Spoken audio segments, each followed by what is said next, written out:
Les gars, voici tous les joueurs du FC Barcelone qui sont champions du monde. Et voici tous les joueurs du Real Madrid qui sont champions du monde. Encore une fois, l'équipe nationale d'Espagne peut remercier le FC Barcelone. Heureusement qu'ils comptent pas sur la formation madrilène. L'Espagne n'aurait jamais été championne du monde sans le FC Barcelone. C'est ça la vérité. Tous les trophées qu'a la sélection espagnole, que ce soit l'Euro 2008, l'Euro 2012, l'Euro 2024, la Coupe du Monde 2010, la Coupe du Monde 2026 et la Ligue des Nations 2023, c'est grâce au Barça et aux joueurs du Barça. Meilleur défenseur de la compétition, Barcelone. Le buteur en finale, qui donne la victoire, qui donne la Coupe du Monde, Barcelone. Celui qui fait peur à tout le monde, à tous les défenseurs, tous les arrières-gauches, Barcelone. 8 joueurs du Barça dans l'équipe championne du monde. C'est pas tout le monde qui peut faire ça. Yamal, Pedri, Gavi, Koubarsi, Garcia, Olmo, Torres, Garcia. Le FC Barcelone, c'est un héritage sur le long terme. C'est un club qui pense à l'avenir, qui bâtit des choses qui vont servir même plus tard. Voilà pourquoi l'Espagne a gagné tous ces trophées-là avec ces joueurs-là. Et voilà pourquoi l'Espagne joue aussi bien au football. Si l'Espagne joue aussi bien au foot, est très dur à battre, voire impossible, en sélection, c'est parce qu'il y a les bases du FC Barcelone. Le plus dur avec une sélection nationale, c'est de la faire jouer au football. Parce que t'as pas beaucoup de temps pour travailler, c'est très court. Les joueurs s'entraînent très peu ensemble. Mais si l'Espagne a un temps d'avance sur toutes les autres nations en termes de jeu, c'est grâce aux fondations barcelonaises. Donc quand on dit que c'est le Barça qui est champion du monde, c'est pas pour rien. C'est une réalité. L'Espagne n'aurait jamais rien gagné sans les fondations du Barça. Que vous soyez d'accord ou pas d'ailleurs.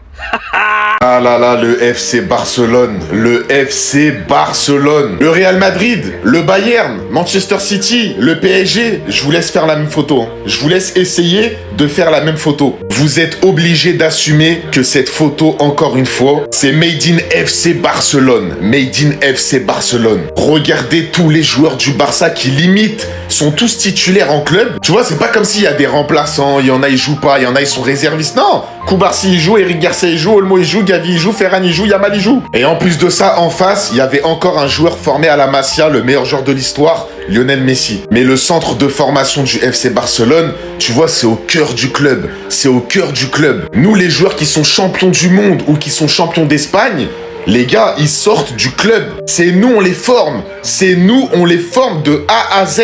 C'est ça la vraie réussite au final. C'est ça qui fait de toi un grand club. La plupart des autres clubs, il faut dire la vérité, ils comptent pas forcément sur le centre de formation. Ça va acheter des joueurs là-bas, là-bas, là-bas. Alors oui, ça gagne des titres, c'est intelligent. Mais je suis désolé, ça se compare pas à une équipe qui forme ses joueurs et gagne avec ces joueurs-là. Ça se compare pas. Wesh, ça fait même pas encore 24 heures et je vois déjà tout le monde en train de pleurer, ça vous fait si mal que ça? Vous allez recommencer comme l'année dernière et faire passer le même été au petit en crachant sur lui jusqu'à la cérémonie, c'est ça parce qu'on vous connaît. Puis après, rattraper le brocher et nous expliquer que finalement vous aviez rien contre lui, que vous rêveriez même qu'il joue dans votre club, on vous connaît. Que vous l'acceptiez ou non, le Ballon d'Or se joue entre Kane, qui statistiquement a tout cassé, demi-finaliste de LDC et de Coupe du Monde, ou Rodri qui fait le même coup qu'en 2024, meilleur joueur de l'Euro, cette fois-ci il est meilleur joueur de Coupe du Monde, ou Yamal qui est le visage de son club et le visage de sa sélection. Avec 46 GA, 25 buts, 21 passes D, meilleur joueur de Liga, meilleur passeur de Liga, Super Coupe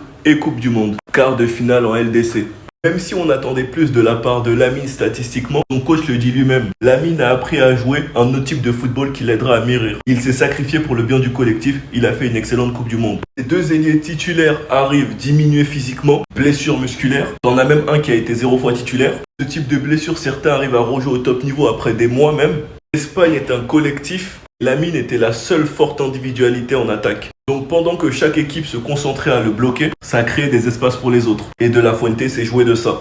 C'est bien pour ça qu'il parle de sacrifice. Pourtant le foot c'est pas compliqué et je vais vous l'expliquer avec 3 exemples. La France, l'Espagne et le PSG. La France nous a montré que c'est une équipe remplie de grosses individualités en attaque où le danger peut venir de n'importe qui. On a donc vu toute l'attaque briller grâce à des individualités mais qui s'est finalement cassé les dents face à un gros collectif. L'Espagne c'est tout le contraire, c'est un gros collectif, des joueurs qui savent jouer ensemble avec une seule grosse individualité qu'est Lamine vu que Nico était blessé. Donc ce qui sur papier rend l'Espagne prévisible car il suffit juste de bloquer Lamine. Mais non, l'Espagne c'est un collectif donc ça ouvre des espaces pour les autres. Le PSG qui est un mélange des deux. Un très gros collectif avec de très grosses individualités. Ce qui les rend imprévisibles et indéfendables. Allant des attaquants aux latéraux. On va même parler des permutations. C'est bien pour ça qu'au PSG tout le monde brille. Et que tu passes d'une année où Dembélé était le meilleur joueur à Kvara cette saison meilleur joueur. Que vous l'acceptiez ou non, Lamine fera partie du top 3 et a des chances de gagner ce BO.